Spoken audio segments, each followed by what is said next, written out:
Hey guys, it's Matt. Thanks for tuning in. And today we're going to talk about the ENO Ember 2 Underquilt. Alright, so let's talk about the ENO Ember 2 Underquilt. It's a nice underquilt. You know, it's definitely a budget underquilt. But, you know, if you're new to the sport and you're camping in 3 seasons and you don't want to spend a lot of money, it's a nice purchase. It does the good job. It's lightweight, it packs easily, and it's easy to set up for the most part. However, it does have one major flaw to it, and that's that rather than being the traditional rectangular style that most underquilts are, ENO decided to taper the ends of this one off. So if you just hang it up, it looks like a gathered end hammock. The problem with that is that when you're laying in your hammock diagonally, either your shoulders are going to be uncovered or your feet are going to be uncovered. One of the two, because it's just the way it's cut. It can't cover your entire body at the same time unless you're laying straight in your hammock like a banana, and that's not comfy. You don't want to do that. So I figured out a way to hang it up diagonally so that your entire body's actually covered.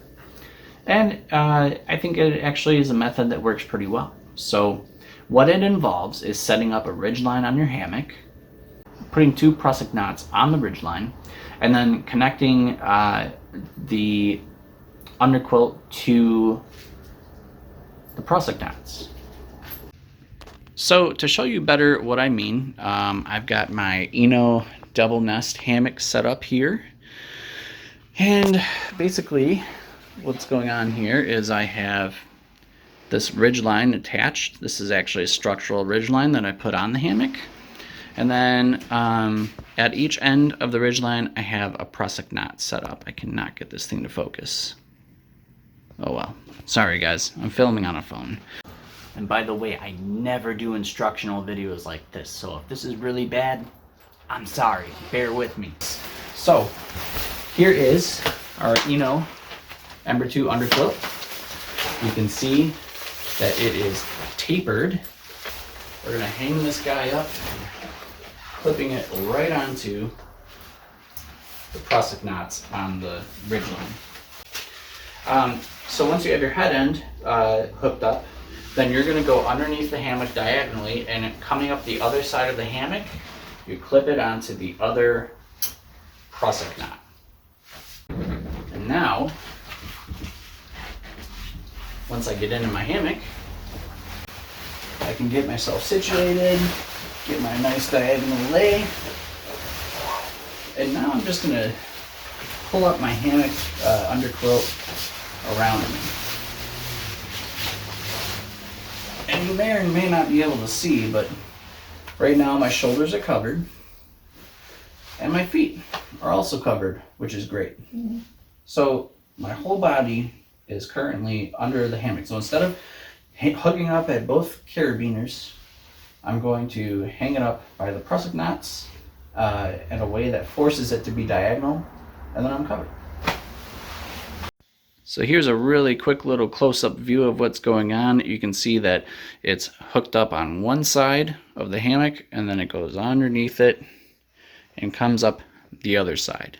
And since that's the way that I lay diagonally in the hammock, when I hop in, it's going to basically, fit to the angle of my body.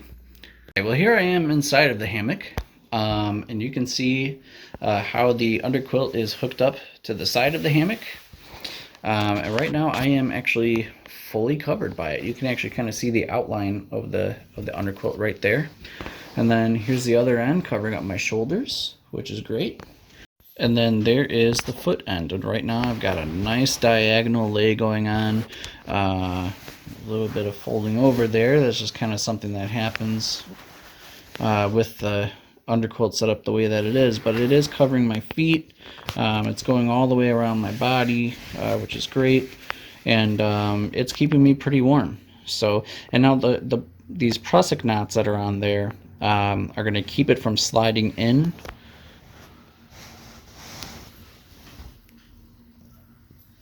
and it should stay like that the entire night. And yeah, I thought I might add about those prusik knots is that you can adjust it back and forth along the ridge line so that it basically adjusts how tight the underquilt is to the bottom of the hammock. So um, I am about 6'1", and I basically just put them right above where my head and my feet would be when I'm laying in the hammock. So, and then the nice thing about those prusik knots is that once you get them set, you don't ever have to move them. They can just stay on the ridge line. They don't add any weight, and every time you set up your hammock, since you have a structural ridge line on your hammock, you should be getting about the same hang or sag every time you pitch your hammock. And the underquilt should fit the same just about every time. So, well, you guys, there you have it. I hope this was helpful. I, for one, was searching the internet high and low for anybody who may have posted something saying, how they were able to achieve a diagonal lay using this underquilt, and I didn't find much. So I really do hope this is helpful. Let me know in the comments, like, subscribe to my channel, and check out my videos. I do a lot of camping. Right now, not so much, just because of the coronavirus pandemic kind of shutting things down. But as soon as the trails reopen, I'm going to be right out there with you guys, and hopefully making some more videos. This is the first one in a while I put up, so yeah, I hope everybody stays safe, and hope you all get out and get to do some good camping. So thanks so much. Thanks for watching.